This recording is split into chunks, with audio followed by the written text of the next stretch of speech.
رسوله الكريم أما بعد فأعوذ بالله من الشيطان الرجيم بسم الله الرحمن الرحيم والذين معه أشداء على الكفار رحماء بينهم قال النبي صلى الله عليه وسلم لو كان بعدي نبي لكان عمر أو كما قال عليه الصلاة والسلام إن الله وملائكته يصلون على النبي يا أيها الذين آمنوا صلوا عليه وسلموا تسليما اللهم صل على محمد وعلى آل محمد كما صليت على إبراهيم وعلى آل إبراهيم إنك حميد مجيد اللهم بارك على محمد وعلى آل محمد كما باركت على إبراهيم وعلى آل إبراهيم إنك حميد مجيد.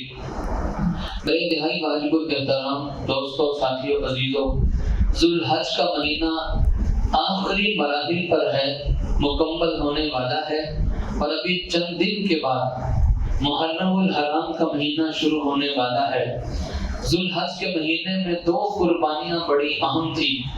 نمبر ایک حضرت اسماعیل کی قربانی، نمبر دو حضرت عثمان غنی کی قربانی. اب محرم الحرام کا مہینہ شروع ہونے والا ہے. اس مہینے میں بھی دو قربانیاں بڑی اہم ہیں. نمبر ایک یکم محرم الحرام کو حضرت عمر فاروق کی قربانی، حضرت عمر فاروق کی شہادت یکم محرم الحرام کو ہے. اور نمبر دو 10 محرم الحرام کو نواسۂ رسول حضرت علی المرتضیٰ کے لخت جگر، جنت کے جوانوں کے شہزادے حضرت حسین رضی اللہ تعالی عنہ کی شہادت بھی محرم الحرام کی 10 تاریخ کو ہے. تو ذوالحج سال کا آخری مہینہ ہے، اس میں بھی دو قربانیاں ہیں. محرم الحرام سال کا پہلا مہینہ ہے، اس میں بھی دو قربانیاں بڑی اہم ہیں. یہ قربانیاں ہمیں بتلا یہ رہی ہیں کہ یہ دین ہمیشہ قربانیوں سے آیا ہے اور صحابہ نے قربانیاں دے کر فرسٹ پوزیشن حاصل کی ہے. صحابہ کرام وہ ہیں کہ جنہوں نے جان کی قربانی بھی دی، جنہوں نے مال کی قربانی بھی دی، جنہوں نے وقت کی قربانی بھی دی، اپنی اولادوں کی قربانی بھی دی. حضرت عمر فاروق کی شہادت یکم محرم الحرام کو ہے. یکم محرم الحرام حضرت عمر فاروق کی شہادت کا دن سال کا پہلا دن ہی حضرت عمر فاروق کی ہمیں یاد دلاتا ہے. حضرت عمر فاروق کون صحابی ہیں؟ نبی پاک صلی اللہ علیہ وسلم کے رشتے میں سسر ہیں، حضرت علی المرتضیٰ کے داماد ہیں. حضرت عمر رشتے میں حضور کے سسر رکھتے ہیں. آپ توجہ میری طرف رکھیں. حضرت عمر رشتے میں حضور کے سسر رکھتے ہیں، حضرت علی المرتضیٰ کے داماد رکھتے ہیں. حضرت عمر وہ صحابی ہیں. نبی پاک صلی اللہ علیہ وسلم نے فرمایا کہ ہر امت میں ایک محدث ہوتا ہے اور میری امت کا محدث عمر ہے. کیا مطلب؟ کہ محدث اس کو کہتے ہیں جس کی زبان پہ اللہ حق جاری کر دے، جو بولتا بھی حق ہے، جو سوچتا بھی حق ہے. جو مشورہ حضرت عمر زمین پہ دیتے تھے، اللہ کو عمر کا مشورہ اتنا پسند آتا تھا، اللہ عمر کے مشورے کو قرآن بنا کے نازل کر دیتے تھے. حضرت عمر نے مشورہ دیا، اللہ کو اتنا پسند آیا، اللہ نے فرمایا کہ اے میرے نبی بس آج سے شریعت کا حصہ یہی ہوگا جو عمر نے مشورہ دیا ہے. بس یہ قرآن کی آیت بن گئی جو عمر نے مشورہ دیا ہے. اللہ نے عمر کی زبان پہ حق جاری کر دیا. عمر جو بھی بولتا تھا سچ بولتا تھا، عمر جو مشورہ دیتا تھا سچ مشورہ دیتا تھا، عمر جو سوچتا تھا عمر کی سوچ بھی سچی تھی. عمر وہ آدمی ہے جن کو نبی پاک صلی اللہ علیہ وسلم نے اپنی دعاؤں میں مانگا ہے. ویسے تو ہر ایک کے لیے ہمارے نبی نے دعا کی ہے، لیکن عمر وہ صحابی ہے جن کا نام لے کر ہمارے نبی نے دعا کی ہے. میرے نبی نے فرمایا اللہ عمر کے ذریعے سے اسلام کو عزت دے دے یا ابو جہل کے ذریعے سے اسلام کو عزت دے دے. میں آسان کر کے کہتا ہوں، میرے نبی نے خانہ کعبہ کا غلام پکڑ کے دعا مانگی ہے، اللہ عمر کو اسلام کی دولت دے دے یا ابو جہل کو اسلام کی دولت دے دے. میرے نبی نے اپنے دعا میں دو نام لیے، ایک عمر کا لیا اور ایک ابو جہل کا لیا۔ اللہ عمر کو اسلام کی دولت دے دے یا ابو جہل کو اسلام کی دولت دے دے۔ محدثین نے لکھا ہے کہ ہمارے نبی نے خاص طور پہ ان دو کے نام کیوں لیے؟ ان دو کے نام لینے کی وجہ یہ تھی، محدثین نے لکھا ہے یہ دونوں بندے کھڑے تھے جس وقت ایمان قبول نہیں کیا تھا، انہوں نے ڈٹ کے نبی کی مخالفت کی ہے، انہوں نے کھلا کھلا اسلام کی مخالفت کی ہے۔ ہمارے نبی سمجھتے تھے کہ جب یہ ایمان قبول کر لیں گے یہ اسلام میں آنے کے بعد بھی نڈر رہیں گے، اسلام میں آنے کے بعد بھی بہادر رہیں گے، اسلام میں آنے کے باوجود بھی یہ مخلص رہیں گے، یہ کھڑے رہیں گے۔ ان کے کھڑے ہونے کی وجہ سے ہمارے نبی نے خانہ کعبہ کا غلاف پکڑ کے اسپیشلی نام لے کے ان کے لیے دعا مانگی ہے۔ حضرت عمر کھڑے آدمی بھی تھے اور یہ نڈر آدمی بھی تھے، بہادر آدمی بھی تھے۔ حضرت عمر کے اسلام لانے کا واقعہ بڑا عجیب ہے۔ حضرت عمر جس وقت اپنے گھر سے نکلے تھے وہ اسلام لانے کے لیے نہیں نکلے تھے بلکہ حضور کو قتل کرنے کے لیے گھر سے نکلے تھے۔ عمر کافر تھے، حضور کو قتل کرنے کے لیے گھر سے نکلتے ہیں، ہاتھ میں تلوار پکڑی ہوئی ہے، بڑے غصے میں ہے کہ آج میں محمد کو قتل کر کے آؤں گا۔ یہ اس وقت کی بات ہے جس وقت ایمان قبول نہیں کیا تھا۔ راستے میں ان کو ایک شخص ملا جس کا نام نعیم بن عبداللہ تھا۔ نعیم بن عبداللہ کہنے لگے عمر کہاں جا رہے ہو؟ عمر نے کہا آج میں محمد کا کام ختم کرنے جا رہا ہوں، ان کو قتل کرنے جا رہا ہوں۔ نعیم بن عبداللہ نے کہا عمر پہلے اپنے گھر کی خبر لو، تمہاری بہن نے بھی ایمان قبول کر لیا ہے، تمہارے بہنوئی نے بھی ایمان قبول کر لیا ہے۔ حضرت عمر حضور کے پاس آنے کی بجائے اپنی بہن کے گھر چلے گئے، دروازہ کھٹکھٹایا، اندر سے قرآن پڑھنے کی آواز آ رہی ہے۔ بہن نے عمر کے ڈر سے قرآن کو چھپا دیا، قرآن کے اوراق کو چھپا دیا۔ عمر اندر گئے، خوب مارا بہن کو۔ عمر غصے والے تھے، عمر سخت آدمی تھے، کڑیت جوان تھے، اپنی بہن کو مارنا شروع کیا۔ مار مار کے تھک جاتے، بیٹھ جاتے، سانس لیتے، اٹھ کے پھر مارنا شروع کر دیتے۔ لیکن وہ بھی تو بہن عمر کی تھی، اگر عمر سخت تھے بہن بھی عمر کی تھی، وہ بھی سخت تھی۔ کہنے لگی اپنے بھائی عمر کو عمر اگر آپ خطاب کے بیٹے ہو، میں خطاب کی بیٹی ہوں، میں کبھی بھی اپنے نبی کا دامن نہیں چھوڑ سکتی۔ صحابہ میں کسی ایک کی بھی مثال نہیں ملتی کہ جس نے ایمان قبول کیا ہو اور بعد میں ڈر کر ایمان چھوڑ دیا ہو، ایسے ایک بھی نہیں ہے۔ عمر کی بہن کہنے لگی اب میں ایمان نہیں چھوڑوں گی، ایمان قبول کر لیا ہے۔ حضرت عمر نے اپنی بہن کو بھی مارا، اپنے بہنوئی کو بھی مارا، لیکن وہ صحابہ ہی کیا کہ جنہوں نے ایمان قبول کر لیا بعد میں چھوڑ دیا ہو۔ صحابی ایمان قبول کرنے کے بعد ایمان پہ اتنا پکا ہوتا تھا، جان چلی جاتی تھی، لیکن ایمان کو بیچتے نہیں تھے۔ وہ بے ضمیر لوگ نہیں تھے، با ضمیر لوگ تھے۔ وہ ایمان کا سودا کرنے والے نہیں تھے بلکہ جنت کو لے کر اپنی جان کا سودا کر دیتے تھے، جان کو چھوڑ دیتے تھے، اپنے مال کو چھوڑ دیتے تھے۔ حضرت عمر نے اپنی بہن کو بھی مارا، اپنے بہنوئی کو بھی مارا، لیکن جب انہوں نے ایمان نہ چھوڑا حضرت عمر نے کہا اچھا دکھاؤ تو صحیح تم پڑھ کیا رہے تھے؟ بہن نے کہا ایسے نہیں، پہلے غسل کر کے آؤ، تم ناپاک ہو، یہ مقدس اور آپ کو ناپاک لوگ ہاتھ نہیں لگا سکتے، تم غسل کر کے آؤ تب تمہیں دکھاؤں گی۔ حضرت عمر غسل کر کے آئے، انہوں نے اپنا جسم کیا دھویا، اللہ نے ان کے دل کو دھو دیا، دل کی دنیا بدل گئی۔ باہر نکل کر کہنے لگے جس نبی کا کلمہ تم نے پڑھا ہے مجھے بھی کلمہ پڑھاؤ۔ بہن کہنے لگی ایسے نہیں، آؤ نبی کے پاس چلتے ہیں کلمہ پڑھنے کے لیے۔ حضرت عمر اسی طرح ہاتھ میں تلوار ہے، ننگی تلوار، جیسے کسی کو قتل کرنے کے لیے جا رہے ہوں۔ حضور کے دروازے پہ پہنچے، دستک دی، اندر اور صحابہ کرام بھی موجود تھے، انہوں نے دیکھ لیا کہ عمر آیا ہے اور کہنے لگے کہ عمر آج آیا ہے اور ہاتھ میں تلوار بھی ہے، تلوار بھی ننگی ہے، خول کے اندر نہیں ہے، نیام کے اندر نہیں ہے، لگتا ہے کہ عمر کا ارادہ غلط ہے۔ اس موقع پر نبی کے چچا حمزہ وہاں موجود تھے۔ یہ حمزہ نبی کے چچا بھی ہیں اور نبی کے رضائی بھائی بھی ہیں۔ جس خاتون کا دودھ حضرت نبی پاک صلی اللہ علیہ وسلم نے پیا ہے، انہی کا دودھ حضور کے چچا حمزہ نے بھی پیا ہے، تو رشتے میں یہ حضور کے بھائی بھی ہیں اور رشتے میں حضور کے چچا بھی ہیں۔ نڈر آدمی تھے، دلیر صحابی تھے، کہنے لگے دروازہ کھول دو، عمر کو اندر آنے دو۔ اگر عمر کا ارادہ اچھا ہوا بہت اچھی بات ہے، کچھ نہیں کہا جائے گا۔ اگر عمر کا ارادہ غلط ہوا، عمر کی تلوار لے کے اس کا سر اڑا دیا جائے گا۔ دروازہ کھولا، حضرت عمر اندر آئے۔ نبی پاک صلی اللہ علیہ وسلم نے پوچھا عمر کس ارادے سے آئے ہو، کیا ارادہ ہے؟ حضور کی اس پوچھنے میں، اس آواز میں اتنا روب تھا، عمر کی آواز دب گئی، دبے الفاظ میں کہنے لگے ایمان قبول کرنے آیا ہوں۔ حضرت عمر کا یہ کہنا تھا کہ صحابہ کرام خوشی سے جھوم اٹھے، خوشی میں اس وقت نعرہ لگایا تھا، نعرہ تکبیر، اللہ گھر کس بات کا؟ حضرت عمر نے نعرہ لگایا۔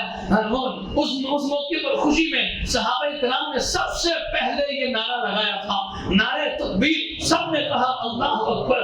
ان کے نعرے کی گونج کتابوں میں لکھا ہے کہ مکہ کی پہاڑیوں میں گونج سنائی دی گئی، دور دور تک آواز آئی اس نعرے کی۔ اس موقع پر عمر نے ایمان قبول کیا۔ کیا خوشی کا موقع تھا، زمین پہ نبی خوش ہو رہے تھے، آسمانوں پہ فرشتے خوش ہو رہے تھے کہ اب اسلام کو عمر مل گیا ہے۔ عمر وہ صحابی ہے، عمر کے اسلام میں آنے کی وجہ سے اسلام کو شان و شوکت ملی ہے، عمر کے اسلام میں آنے کی وجہ سے اسلام کو مضبوطی ملی ہے، اسلام کو تقویت ملی ہے، اسلام پھیلا ہے۔ جس وقت عمر نے ایمان قبول کیا اس وقت تک صحابہ کرام مسجد میں کھلم کھلا نماز نہیں پڑھتے تھے، کھلم کھلا عبادت نہیں کرتے تھے، چھپ کے کرتے تھے۔ حضرت عمر نے اسلام قبول کیا، نبی پاک صلی اللہ علیہ وسلم سے پوچھا اے اللہ کے نبی صلی اللہ علیہ وسلم ہم حق پر نہیں ہیں، ہمارا دین ہمارا مذہب غلط ہے؟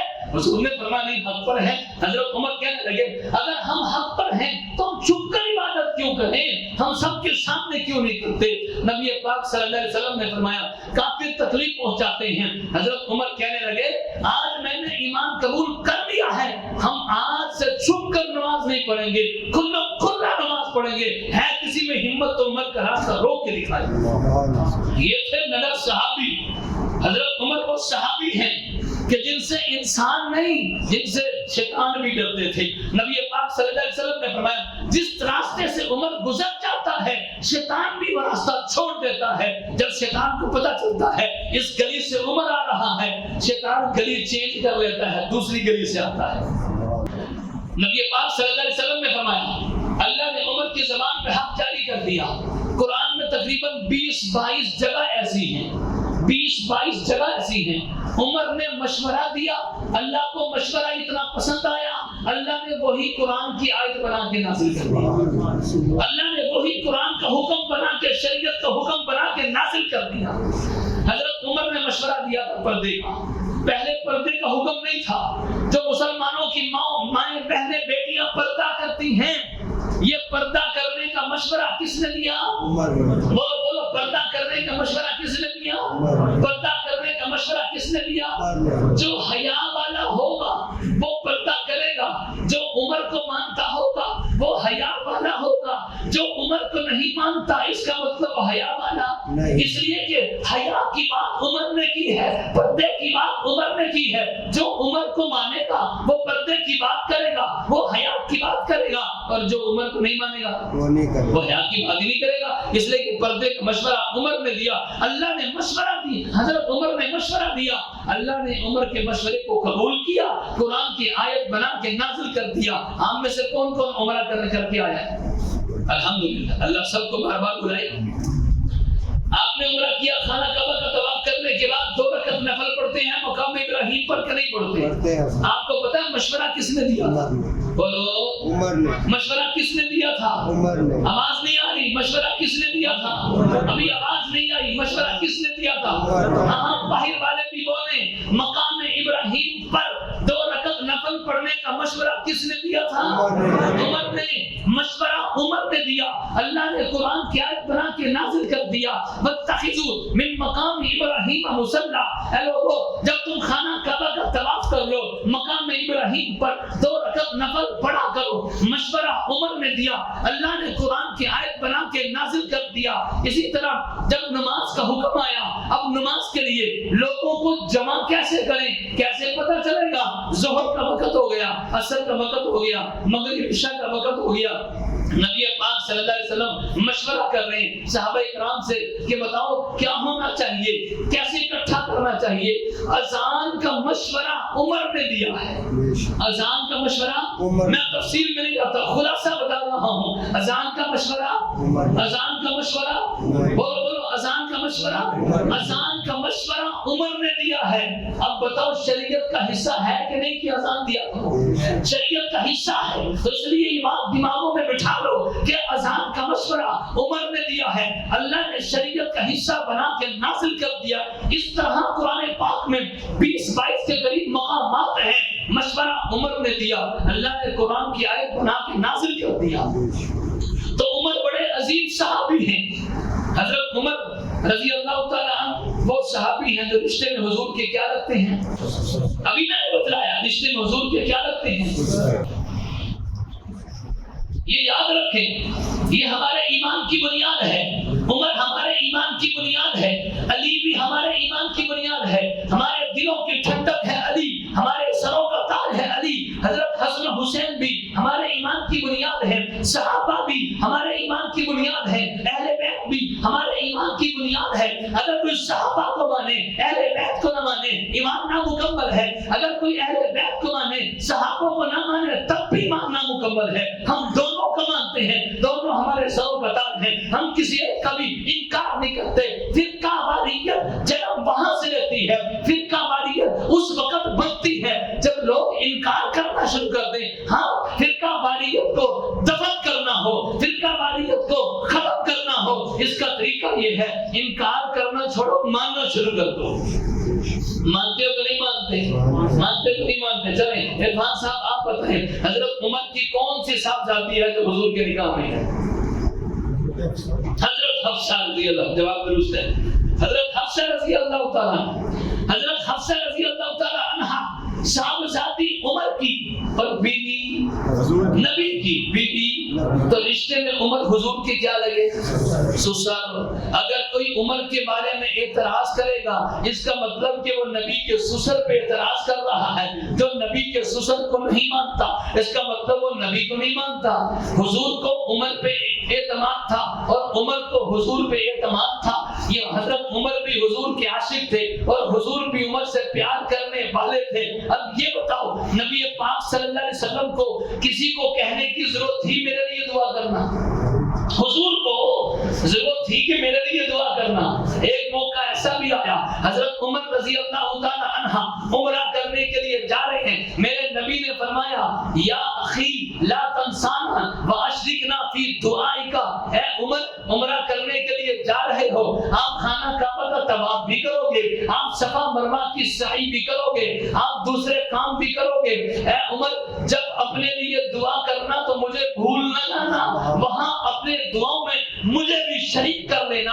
عمر وہ آدمی ہیں جن کو حضور کہہ رہے ہیں کہ اے عمر مجھے بھی اپنی دعاؤں میں یاد رکھا کرو. کیا کمال کا وہ عمر ہے. ارے دنیا سے ہر ایک نے چلے جانا ہے, قبر میں رکھا جائے گا, منکر نکیر سوال کے لیے آئیں گے, سوال ہوگا بتاؤ تمہارا رب کون ہے, بتاؤ تمہارا نبی کون ہے, بتاؤ تمہارا دین کیا ہے. وہاں پہ سوالوں کے جواب دینے پڑیں گے. سوال کے جواب دے دیے قبر تا حد نگاہ کھول دی جائے گی, اور اگر سوالوں کے جواب نہ دیے حدیث میں آتا ہے قبر کو تنگ کر دیا جائے گا. اتنا تنگ کیا جائے گا کہ بندے کی پھسلیاں آپس میں یوں گھس جائیں گی. نبی پاک صلی اللہ علیہ وسلم نے ایسے ہاتھ سے اشارہ کر کے بتایا جیسے کہ انگلیاں آپس میں گھس گئی ہیں, اسی طرح بندے کی پھسلیاں آپس میں گھس جائیں گی. قبر کی زندگی بڑی سخت زندگی ہے, بڑی تاریک کال کوٹری ہے, لیکن قربان جاؤں حضرت عمر پر. جب عمر کو قبر میں رکھا گیا اسی رات ان کے بیٹے عبداللہ نے خواب میں دیکھا, ان کے بیٹے عبداللہ نے خواب میں دیکھا. اپنے ابو سے پوچھا, ابو جی آپ دنیا سے چلے گئے, اللہ کے سامنے حاضری ہوئی ہوگی, کیا بنا؟ حضرت عمر کہنے لگے بیٹا فرشتے آئے تھے سوال جواب کرنے کے لیے. ایک فرشتے نے میرے سے پوچھا، میرے کندھے کو پکڑ کر مجھ سے پوچھا عمر بتاؤ تمہارا رب کون ہے؟ حضرت عمر کہتے ہیں میں نے اسی کے کندھے کو پکڑ کے پوچھا، مجھ سے پوچھتے ہو تم بتاؤ تمہارا رب کون ہے؟ دوسرے فرشتے نے، میں کوئی گپ نہیں سنا رہا، کہانی نہیں سنا رہا، حدیث میں ہے ان کے بیٹے عبداللہ نے خود خواب میں دیکھا ہے۔ حضرت عمر کہتے ہیں دوسرے فرشتے نے پہلے فرشتے کو کہا چھوڑ دو، ان سے سوال نہ کرو، یہ اس امت کا چراغ عمر ہے۔ اس لیے میرے دوستو یہ بات ہم کہتے ہیں جو غیرت والا ہوگا وہ عمر پہ اعتراض نہیں کرے گا، عمر کے پیچھے چلے گا۔ اللہ سے دعا ہے اللہ ہم سب کو عمر کے نقش قدم پر چلنے کی توفیق عطا فرمائے، آمین۔ وآخر دعوانا الحمدللہ رب العالمین۔